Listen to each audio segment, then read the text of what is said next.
The Travis Walton Abduction and Rendlesham Forest UFO incident. True alien encounters.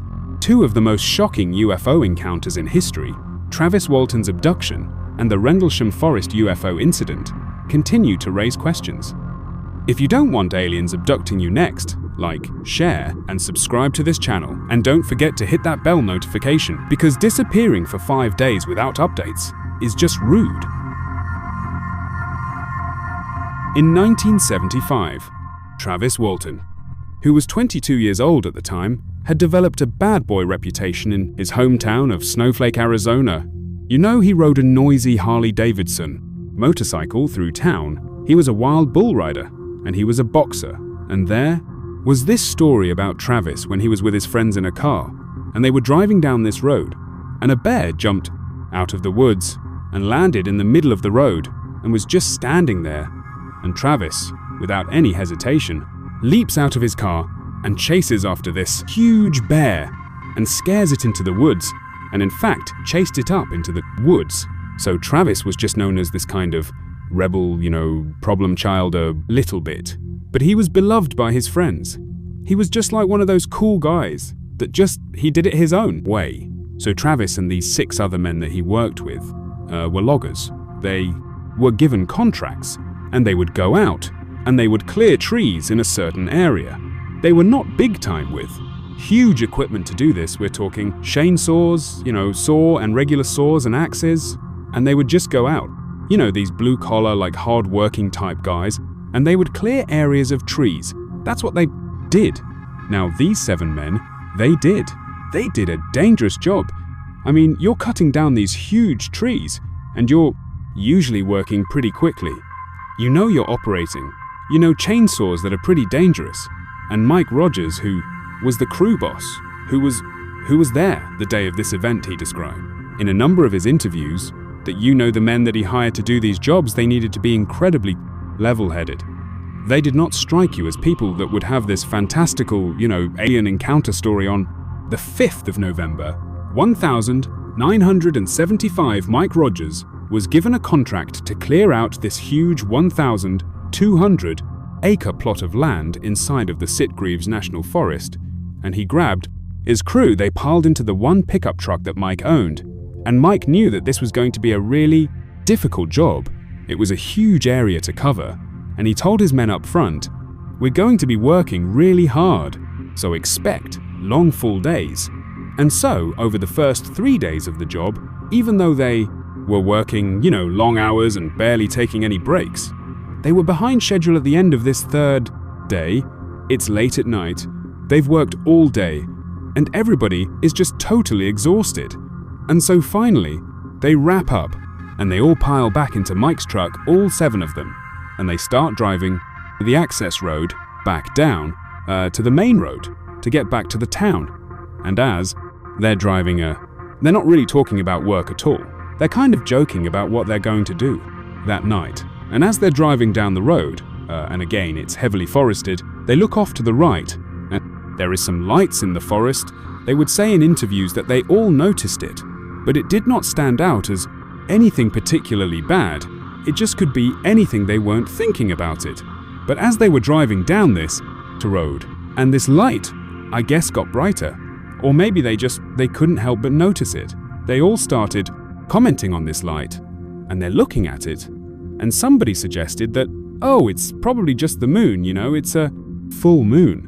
But then one of the guys on the other side of the truck happened to look out his side away from where that light was, and he goes, "No, the moon's over here, it's on this side of the road." So okay, it's not the moon. And then someone suggested, oh, maybe it's a forest fire. Maybe we should go check it out. That could be a forest fire.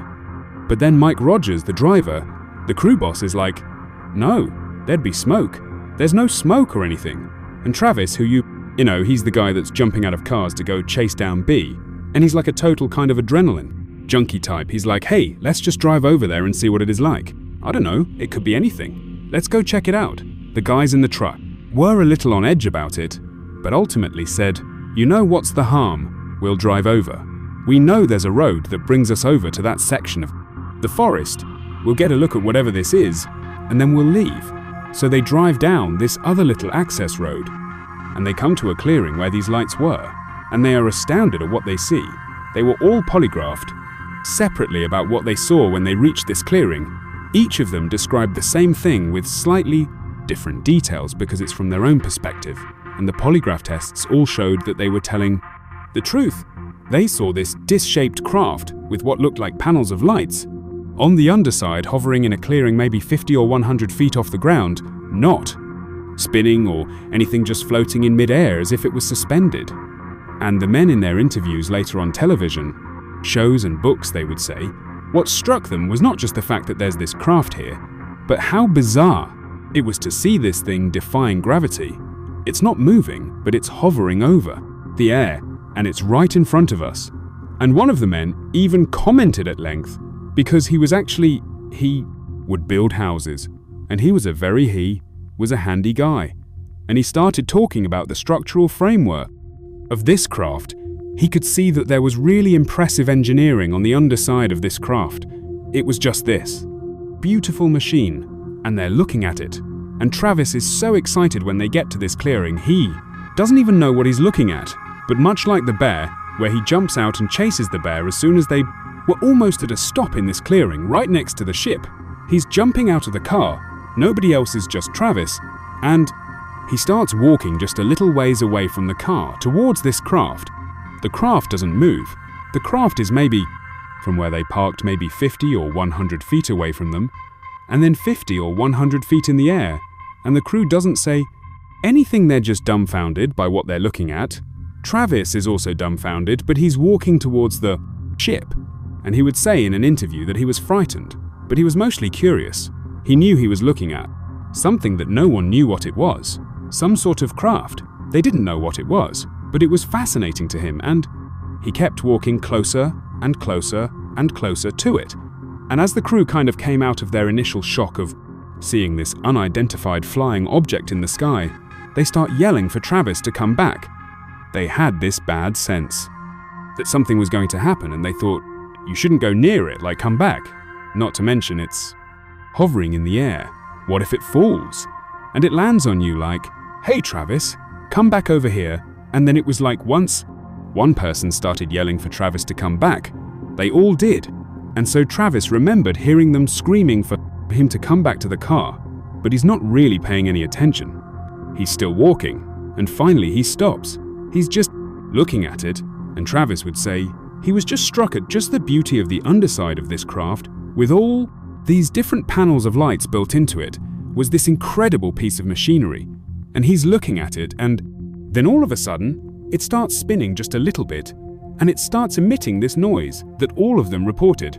Hearing this loud mechanical sound, and now the yells from the crew are getting louder and louder, and Travis would say that he knew he needed to turn around and go back, but he just wanted to look for a few more seconds, and he is about to turn and go back to the truck, when all of a sudden a beam of light comes out and strikes Travis like a lightning strike, and all of the crew saw this happen. He gets blown 20 feet away, like he gets lifted off the ground and thrown 20 feet, and they watched it happen. And again, in all of their polygraph tests, they all said the same thing. All passed. He was hit by a ray of light from this UFO, knocked him 20 feet back. Mike Rogers, in a panic, along with everybody else in the crew, they just decide to leave, and they're convincing themselves as Mike is driving away like a maniac, leaving Travis behind. They're convincing themselves that he's dead already. We just watched him get shot by something. We don't know what that is, and they're freaked out. They don't even know what they saw. They're crying. They're hysterical. These are grown men, just absolutely terrified. And they're driving a little ways until finally Mike just hits the brakes, and he stops, and Mike is like, we have to go back for him. He was like, if you guys want to stay here and wait for me, that's fine. But this truck is going back to get Travis.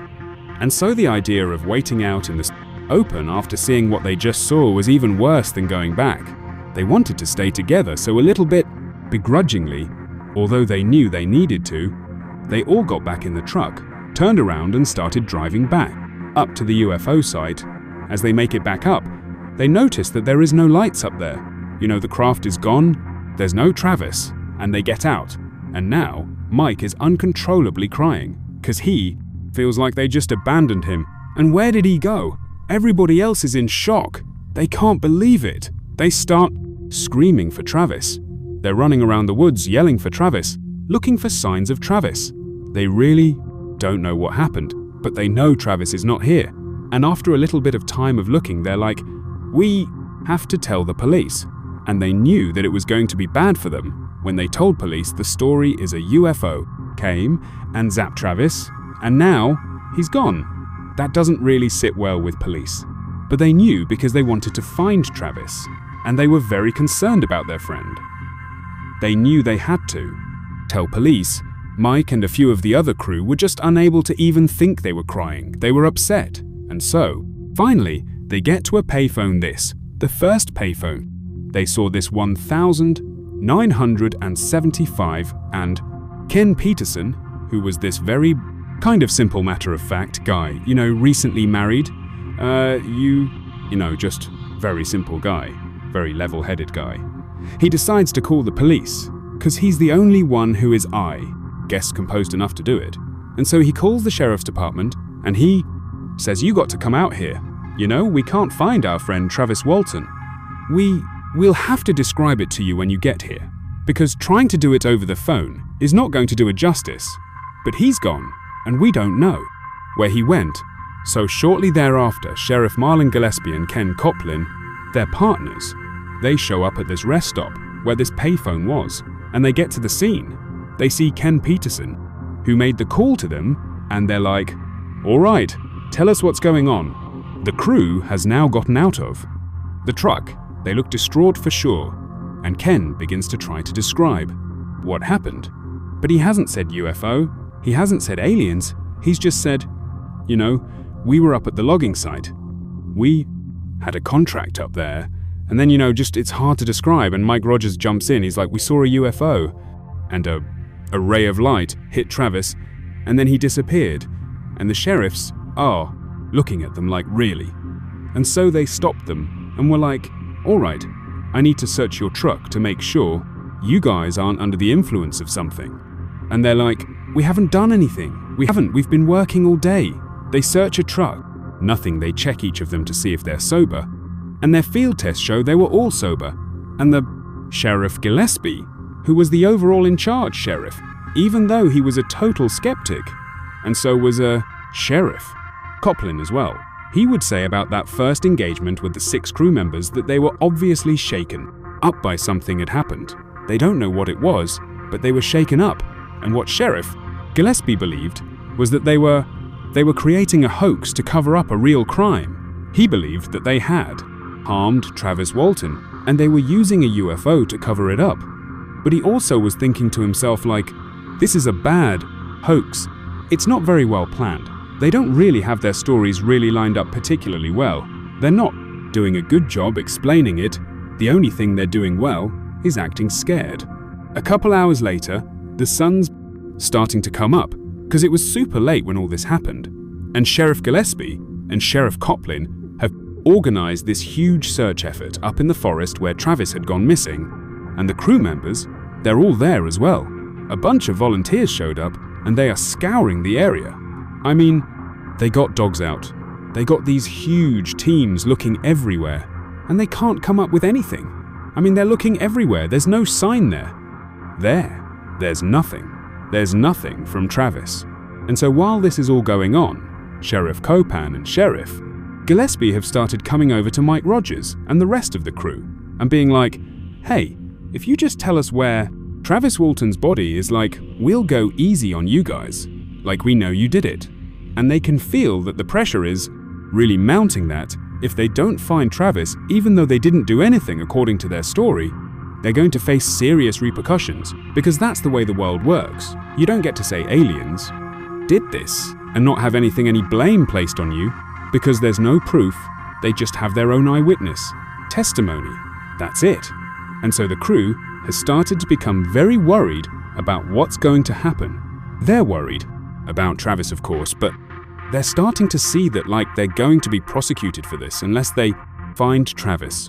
And so they're all very stressed out. And they noticed during the search, this first day of searching, that These three guys wearing red jackets had these tools that were scanning the ground, almost like a metal detector. And Mike Rogers, he was hoping that during this investigation that they would have people come out that were like paranormal investigators. I guess. Maybe he was naive to think that the police would actually do that. But he thought, given the fact that we've all said this is a UFO that zapped Travis who then disappeared, that they would have at least one person representing the kind of paranormal side of the investigation coming out. And so he sees these guys in red with their special tools that seem like a metal detector, and his gut says they're paranormal investigators. And so Mike goes over to them, and he's like, hey, what are these tools you guys are doing? Like, what is this? And they look at him and they're like, oh, well, this test for radiation, we're scanning for radiation in the area.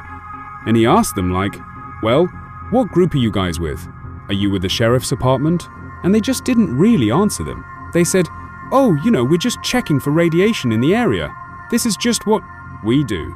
And Mike sees an opportunity, because when that ship emitted that ray of light that ultimately blew Travis Walton 20 feet, and then, evaporated him or something, they were within range of that big ball of lightning, and they were very much in the kind of cone where, had there been radiation coming off of that ship, he believed that perhaps they would have been hit with it. And so we asked the guys with the red jackets on and their little radiation tools to scan the crew's jackets and bodies to see if they were radioactive. And so the crew comes over and they scan them, and there's nothing. There's no trace elements of radioactivity. They're like, no, there's nothing. And then Mike realizes that from the time they called the sheriff until this search, they had all the crew gone home and changed, then come out to do the search. And so we thought, well then any of the radioactive materials would have been on our clothes, which aren't here, but we have our hard hats in the back of the truck that were out here the whole time. They were potentially exposed to whatever was out. What's there from the ship? Can you test those? And so he brought over one of their helmets, and the guy in red scans his helmet, and the ticker goes all the way over, fully radioactive. And the guy in red, looked up at Mike and looked down at the helmet, and he's scanning it, and he's looking at him kind of trying to size him up. And then he turns, and he kind of gestures at the other two in red and tells him to stop doing what they're doing. And they come over, and they're scanning the helmets as well. And then without any indication of what the results were, what this meant. Because Mike is kind of waiting for them to tell them what's going to happen. The guys in red just turn around and say, okay, and they just start walking away. And Mike's like, well, wait, what does this mean? And they don't turn around, and they just walk away from the search site. And so the other crew are watching this happened too. And Mike and the crew are trying to get them to come back, but they're not turning around. They're just leaving, and then they're gone. And so Mike goes over to the sheriffs, who they know the sheriffs. Think they did something to Travis. These are not their friends, but they figured we need to ask them who those guys in red were. So they go over to Sheriff Gillespie, and they're like, hey, who are those guys in red jackets with the radio, with the radiation detectors? And Sheriff G's like, who? There's no one here looking for radiation. Everyone here is here. Because I ordered them to be here. Who are they? Where are they? And he was like, well, they just walked over there. They went around the corner there. And Sheriff G's like, well, I didn't order them there. And it would turn out that they couldn't locate these three people. No one knew who they were. Mike went around and asked anybody who seemed like an authority figure if they knew who these people were. They asked people if they had interacted with them, and no. One knew so after the search that goes on for a couple of days. Turns up nothing. There's no sign of Travis. The town of Snowflake, Arizona, really turned on the 6 crew members. Everybody believed that they had done something to Travis. That this UFO thing was a hoax, and that they harmed Travis, and they were using this as a cover-up, and the sheriff department, they really perpetuated that. They were pretty open about this. It's not a UFO situation. This is not an alien abduction. This is a missing person case. And frankly, we believe the UFO thing is a hoax. National and international media had picked this story up, and it became this massively viral story all over the world, and, news media outlets are converging on Snowflake, Arizona, and they're inundating the sheriff's department with requests for more information about this alien abduction. And it's really frustrating the two sheriffs who are leading this investigation, Sheriff Gillespie and Sheriff Coplin, and they were already skeptical and really upset about feeling like they were being taken advantage of by these crew members. This hoax, right? That's what they believed it was. And so Sheriff Gillespie and Coplin decided, we're going to just cut through all the BS here, and we're going to make these boys take a lie detector test. So they go out and get one of the country's best polygraph examiners to come in and administer a lie detector test on each of the 6 crew members. And so, one by one over the course of the day, each crew member was tested for 2 hours. Same questions, all centering on the criminal side, the kind of foul play angle for Travis Walton. They all go through it, and it turned out that 5 of the 6 had all shown that they were telling the truth, and the 6th person, it was just inconclusive. Didn't mean that he was lying, it just meant that the test wasn't done very well. And this polygraph examiner had anywhere from a 92 to 98% accuracy rate. He was one of the best in the country.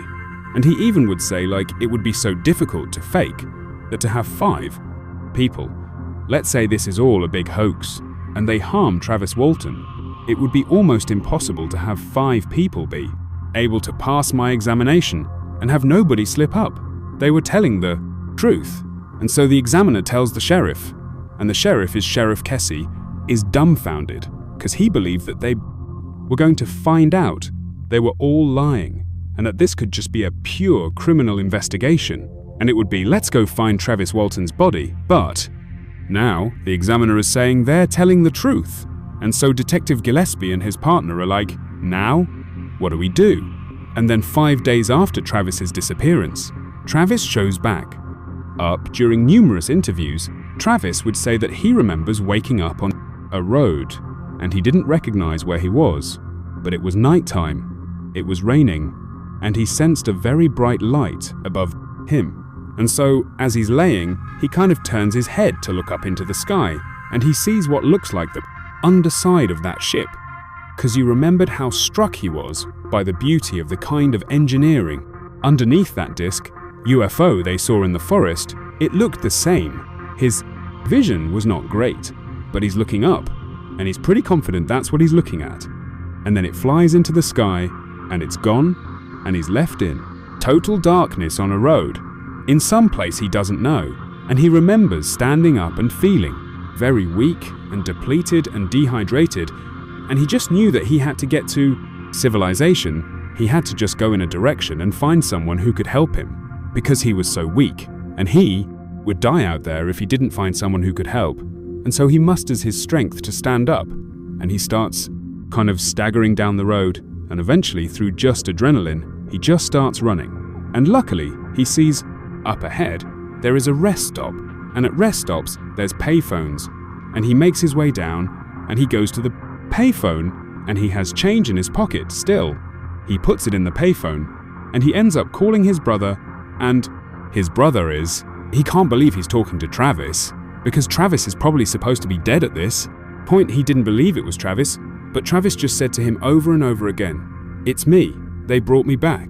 And he tells him where he is, because now he recognizes that this rest stop is actually in Snowflake, Arizona. When his brother picks him up, Travis would say that he believed that this was just minutes after the initial abduction. He didn't even know he'd been abducted. This is like he's coming to, and he's like, man, what happened? Like, I was just over at that clearing where I saw this ship, and now I'm over here. Like, what am I doing here? And so Travis's brother is looking at him like, where have you been? We've been so worried about you for the past several days. And Travis, who was kind of almost catatonic, he's in shock. He doesn't know what's going on. He looks at his brother and he's like, what do you mean days? And his brother's like, you've been missing for 5 days. And so Travis would say that when he heard this news, this revelation, that he had been missing for 5 days, it absolutely put him into shock. He was in a catatonic state where he couldn't make sense of it. And so he just sat there quietly, and his brother's looking at him, not really sure what even. For 5 days, it absolutely put him into shock. He was in a light catatonic state where he couldn't make sense of it. And so he just sat there quietly. And his brother's like looking at him, not really sure what even ask. He asked a couple times what happened, and Travis just didn't answer CU. He didn't know he couldn't explain it. And so Travis's brother decides, instead of just immediately calling the police, I want to bring you to a hospital, because clearly that needs to happen. And frankly, with the media circus, as soon as they find out your back, it's just going to be mayhem, and I want to make sure you're taken care of first. So he drives to Phoenix, Arizona, and he brings him to a hospital, and he asks the doctors to be discreet, and he has a doctor do an examination. The doctor knew who Travis Walton was, because he'd been following the news, and he's doing an examination of Travis, and he was malnourished, and he was tired and looked very sick, but there was no physical wounds, with the exception of he had one puncture site in his arm, in the crook of his arm. Travis was not a drug user, so it wasn't like that was, a mark from using drugs. It was a puncture site, and they assumed someone had recently put a needle in his arm. And also the doctor drug tested him and tested his blood, and there was no drugs in his system. It wasn't like he had been using any sort of substance. So he kind of had a clear bill of health, minus the injection site, and looking pretty ragged. And so, after the examination, Travis's brother brings Travis back to his home in Phoenix, Arizona. As soon as they get back, his home phone is getting constant phone calls. It had made its way to the sheriff's department back in Snowflake, Arizona, and they non-stop calling Travis's brother like, hey, we hear he's back. We have to talk to him. We have to talk to him. Sheriff Kessie. He drives all the way to Phoenix. He goes in and he sits down to talk to Travis and Sheriff. Kessie would say that Travis looked like he was in shock. He looked like he had been through something traumatic. It did not seem like he was acting. And he starts asking Travis what happened. And Travis, he does mention the UFO. He mentions seeing this thing in a clearing. He gets struck by some light. He doesn't know what it was. And then he's on the road 5 days later, and he can't really make sense of what happened. He just didn't really know what happened over the 5 days. And finally, Sheriff Gillespie just kind of doesn't really give up. He's like, well, we have no way to arrest him. We have no proof of anything. And so we just said we're going to be in touch. And he drives back. And then, media starts showing up. Huge news trucks start showing up. Outside, everybody found out because this was a huge story where he was, and everybody wanted answers. Finally, the National Enquirer, they reached out and they said, hey, if you give us an exclusive story, if Travis speaks to us about what happened to him, we will get you out of here, we'll bring you to a private location, and we'll even pay to have Travis undergo a whole other battery of tests that are not typically done to see if they could figure out what had happened to him. And so they agreed to go with the National Enquirer. So by the time he's actually sitting there, looking at the National Enquirer, he's had a little bit of time to maybe let his memory kind of kick back in about what had happened.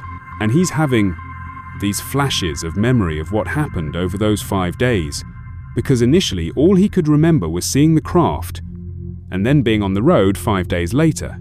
And so when he's sitting down with the National Enquirer people, he begins to recall what actually happened over those 5 days. And so this is what he said. He said that he remembers getting out of the truck and walking up to this craft, and he remembers his crew members yelling at him to come back. He knew they were yelling at him to come back. He just wanted to look at the craft a little bit longer, and then right as he was about to turn around and head back, the craft started moving. This loud kind of mechanical, eerie sound is being made, and before he had a chance to run back, he gets hit with this lightning bolt of some kind. Then he remembers being in the presence of some doctors. He saw white lab coats, masks and facial coverings, and he's kind of in and out of consciousness, and he's, this orange light around him, but he definitely sees what looks like medical professionals. And he's thinking to himself, whatever happened with that ship, it must have hurt me, and my crew must have scooped me up and brought me to the hospital. And so is kind of in and out state. He's aware that he's around medical professionals, at least what he believes are medical professionals, and at some point his vision clears. It goes from foggy and he's in and out to being pretty much lucid, and he looks down at his chest, and there's a rectangular box sitting on his chest that he didn't recognize it. Didn't really look like modern medical equipment. It just looked like this. Almost like rock sitting on his chest. And he looks at that, and then he looks up at one of the people who's wearing a mask who's working on him, one of the medical professionals. And this person is working on this box. And then the person looks at Travis Walton and then leans in to look even closer at Travis Walton. And Travis is horrified. It was this grayish, thin, narrow-headed figure that was very short, maybe like 4 feet, who is looking in at him, and its eyes were like slits.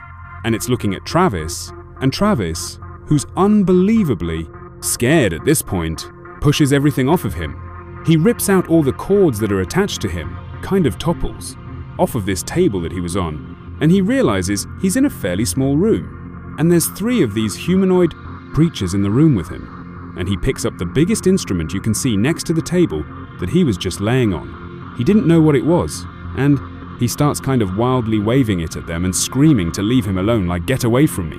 And he's trying to make sense of what he's looking at. And the 3 figures in lab, COD, start walking closer and closer to him, and they're just kind of looking up at him, trying to study him a little bit.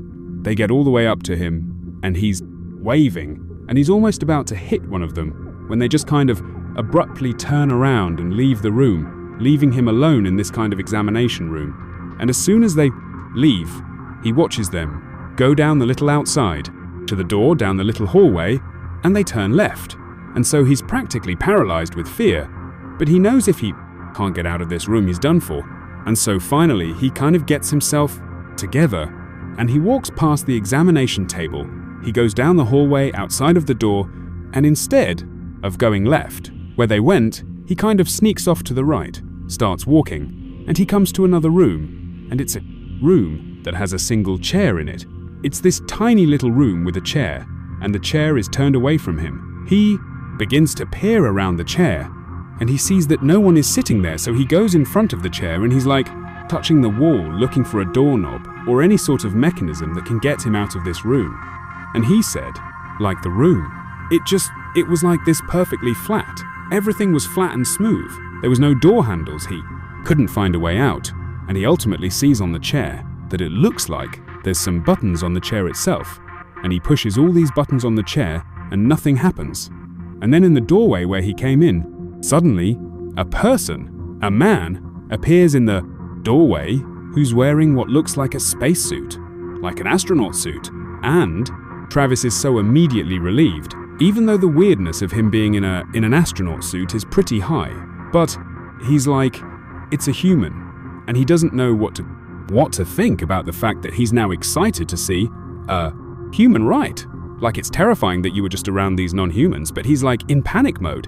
Now he sees another human being, and he runs over to him and he says, "Please, you got to help me. I don't know where I am. Where are we? What is this? What's going on?" And he notices that the eyes of this person inside of the spacesuit, it's a man who at least looks like a man, but his eyes are distant. He's not making eye contact with Travis. It's like he's in a trance. And he said his eyes just seemed off, like they weren't focused on him, it would be. Like if you're talking to someone, but they were like permanently looking away from you, there was just something off about him. And he never spoke. And so he's trying to ask this guy, like, "Where are we?" And the guy takes him by the arm, and he just starts leading him back into the hall where he came from, and continued down the hall. Not back towards the room where he was originally, but down the hall in the other direction. And they get to another door, and he opens it up, and he and Trav the whole time is like pleading with this guy to help him. And he thinks that this guy is helping him. He thinks that said, this is his savior, and he feels relieved that a human being, albeit a strange human being, is helping him. And eventually, he stops asking him any questions, because the guy in the space suit's just not reacting to him. They open this door, and they go down into this huge hangar where there's all these spacecraft that look just like the one that he saw in the clearing, that Travis saw in the clearing, and they start walking down between all these spacecraft that are just hovering, much like they were hovering in the forest, seemingly able to just defy gravity. And the whole time this guy in the space is saying nothing. And Travis is like, "What? Is this What are these craft? Is this military saying nothing? They walk to the far side of the hangar and they open up another door and they go into this bright white room, and there's 3 more human-like people with the strange eye thing going on in spacesuits that are standing there next to another medical table, and they're looking not at Travis, but their bodies are aimed in the direction of the door they came in through. Travis goes in and he sees these 3, and he thinks these people are here to save me. Like again, I feel relieved to see humans, albeit strange humans, but nonetheless humans, and the guy who had brought him in there continues to lead him over to the 3 other people, and they pick him up and they put him on the table, and he starts kind of resisting because he doesn't know what they're doing. They're not speaking. He's like, "What are you doing?" And they force him onto this table, and he's feeling pretty weak at this point, and they take a gas mask and they put it over his face, and then he blacks out. And his next memory after that is when he woke up on the road and had the light above him that flew away, and he had to run down to the payphone to call his brother Travis. Did not immediately go and speak to the crew members that were there that night. It took quite a bit of time. He was talking to press, he was, doing interviews, the police wanted to talk to him. There's a lot going on. But he eventually got together with the other 6 crew members, and they all met up at Mike Rogers, the crew boss's house, and they just said, "You got to tell us what happened." And so he sits down and he tells the story. All of them believed him. They didn't want to believe him, but they believed him because they saw the first half of the story. They saw it for themselves, and once he was done telling it, they didn't really have that many questions. They just felt bad. They felt like if they had just stayed there and taken Travis, he wouldn't have been taken, but they didn't know that. And so all of them would leave Mike's house that day, and they would all go their separate ways. They did not stay in touch. They went their separate ways. It was like this hugely traumatic event that even to this day, 40 plus years later, when they talk about it, they're often brought to tears. Ken Peterson, his interviews are particularly striking because when he talks about it, he's an older man now, and he says to this day, "I'm scared to look out my window because I'm afraid I'm going to see a spaceship," and he starts crying when he talks about it. The winter air was sharp, biting at any exposed skin. It was the 26th of December 1980, and the frozen ground of Rendlesham Forest crunched softly underfoot as the wind whispered through the skeletal trees. The moon hung low, casting a pale glow over the quiet English woodland. Just beyond the trees, RAF Bentwaters and RAF Woodbridge stood on high alert, 2 US Air Force bases playing a crucial role in Cold War surveillance. Armed guards patrolled the perimeter, their breath visible in the freezing air. Security cameras monitored every entrance. Radar systems scanned the skies, and yet, despite this constant vigilance, something managed to slip through undetected. It started with the lights. Flickering among the trees, they appeared too structured, too vibrant to be anything natural. Red, blue, and white pulses cut through the darkness, casting erratic shadows across the frost-covered earth. The lights moved not like a plane, not like a flare, but with deliberate precision, weaving through the trees as if they had purpose. The air itself felt different, almost electric. A faint hum vibrated through the stillness, sending a chill through anyone who stepped too close. Some later described a strange metallic taste in their mouths, an odd sensation that made them feel as if something unseen was altering the very atmosphere around them. For a place so closely guarded, so meticulously controlled, the presence of this unknown phenomenon was impossible to explain. Security systems had detected nothing. No alarms had sounded. And yet, something was here, something unaccounted. But in that moment, as the lights continued to dance through the trees, those who stood witness knew only one thing for certain: this was not of this world. Night 1, the 26th of December, 1980. Just after midnight, radar operators at RAF Bentwaters detected something unusual, an unidentified object, moving erratically across the screen before vanishing without explanation. At nearly the same time, Air Force security patrols stationed near the perimeter reported seeing strange lights descending into the dense, fog-laden trees of Rendlesham Forest. Thinking they could be dealing with a downed aircraft, the base dispatched 3 Air Force personnel, Sergeant Jim Peniston, Airman John Burrows, and Airman Edward Cabansag, to investigate. Equipped with flashlights and sidearms, they made their way into the forest, their boots crunching against the damp undergrowth. The air was thick with mist, and an unnatural silence had settled over the woods, save for the distant howls of animals, seemingly disturbed by something unseen. As they advanced deeper into the forest, their radios crackled with static, and a strange electric charge filled the air, raising the hair on their arms. Then, through the shifting mist, they saw it. A triangular-shaped craft, approximately 10 feet across and 6 feet high, hovered silently just above the forest floor. It emitted an eerie, pulsating glow, alternating between blue, white, and a faint red. The black, glass-like surface of the object was covered in strange raised symbols, almost like hieroglyphics or an unfamiliar form of writing.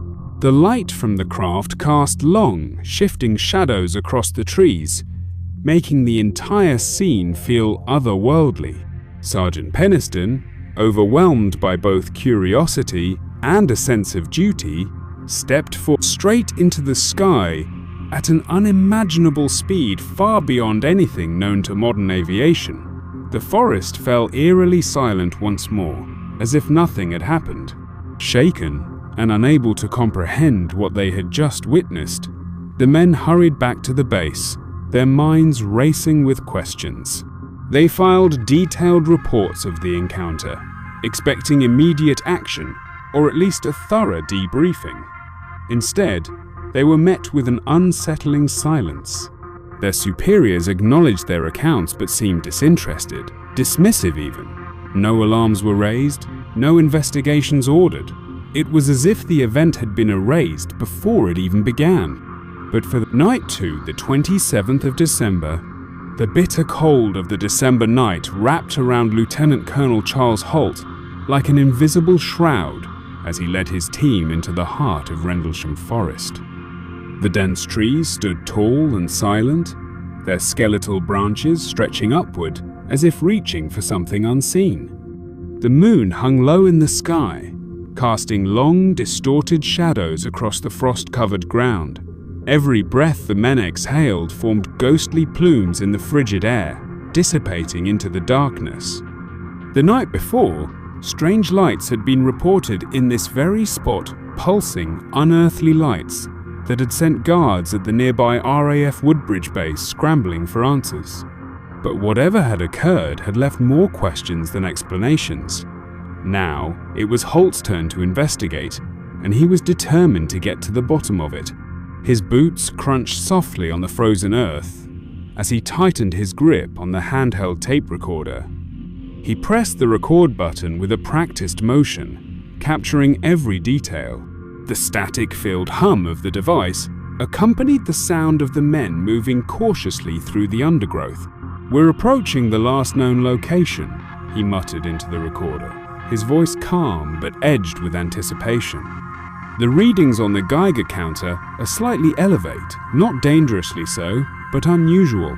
The Geiger counter, held by one of the men trailing him, let out a faint, rhythmic clicking. Radiation wasn't supposed to be present here, not like this. The team exchanged wary glances but pressed on, guided only by the beam of their flashlights cutting through the murky gloom. Then, a shift. A presence. At first, it was subtle, a barely perceptible charge in the air, like the moment before a lightning strike. The hairs on the back of Holt's neck stood on end. The forest, already unnervingly quiet, seemed to descend into an even deeper stillness. Not a single insect chirped. Not a single branch rustled. And then, it appeared. A red light, small at first, hovering just beyond the trees, its glow pulsating like a living heartbeat. The men froze. "Jesus," one of them whispered. "It's back." The orb was no aircraft, no conventional light. It wasn't a reflection or a trick of the eye. It floated silently, almost playfully, as if aware it was being watched. As Holt stared, his pulse quickened. "Describe what you see," he instructed his men, lifting the tape recorder to his mouth again. "It's moving," one of them said, his voice barely above a breath. "It's not following any wind current. It's just hovering." Suddenly, the orb shifted. Without warning, it split, fracturing into 3 smaller orbs, each one darting in erratic, impossible movements. They zig-grouped. The lights danced higher, merging for a fleeting second before streaking off in different directions. One of the men cursed under his breath. Another gripped his rifle tighter, though deep down they all knew it was useless against whatever this was. Then, the sky erupted. A blinding shaft of white light lanced down from above, so bright it momentarily turned night into day. The men recoiled, shielding their eyes.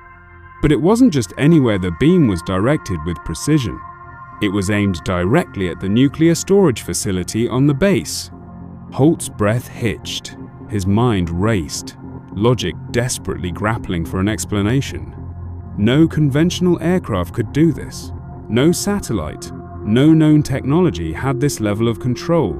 And yet, here it was, unfolding before their very eyes. "It's coming this way." Holt's voice was barely above a whisper, recorded forever in the tape's grainy static. "This is unread. It's definitely under intelligent control." The light held steady for a moment longer, illuminating the ground in a stark, unnatural glow. Then, just as quickly as it had appeared, it was gone.